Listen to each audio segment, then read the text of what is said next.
Amun was concealed even from the gods, existing somewhere beyond the natural world. It was thought that a creator had to stand apart from his creation, and Amun, the hidden god, suited this role. The text summarized Amun's mystery and power. Quote, "He is hidden from the gods, and his aspect is unknown. He is farther than the sky, he is deeper than the duat. No god knows his true appearance. No one testifies to him accurately. He is too secret to uncover his awesomeness. He is too great to investigate, too powerful to know.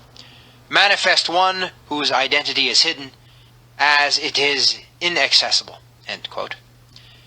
Amun's identity was so secret that anyone who tried to discover his origins suffered instantaneous death. Yet he was also omnipotent, and as part of the Ennead, he was present everywhere, despite being concealed. So the ancient Egyptians did believe in one main god.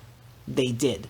But Egyptologists are just going to say that, no, the ancient Egyptians believed in multiple gods. Well, they're not putting it in proper context, because those multiple gods were actual people that existed, and when they died, they're deified because they did something amazing in life. Like, for example, Isis and Horus. Isis was the one that, Isis and Osiris. Isis was the one that created Horus.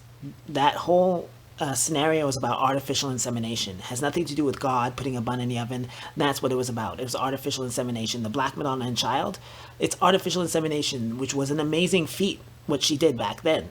So she was deified, and she, what we know as Isis. And then Osiris was a great leader, right? Most likely, I would say that he is the person that brought Upper and Lower Egypt together. He unified Egypt, right? When Menes or Namur, that is Osiris, I would say, right? But anyway, that there's a person that existed back in the day that was very powerful, and they deified him. That's what they do. And it's the same thing with the Catholics.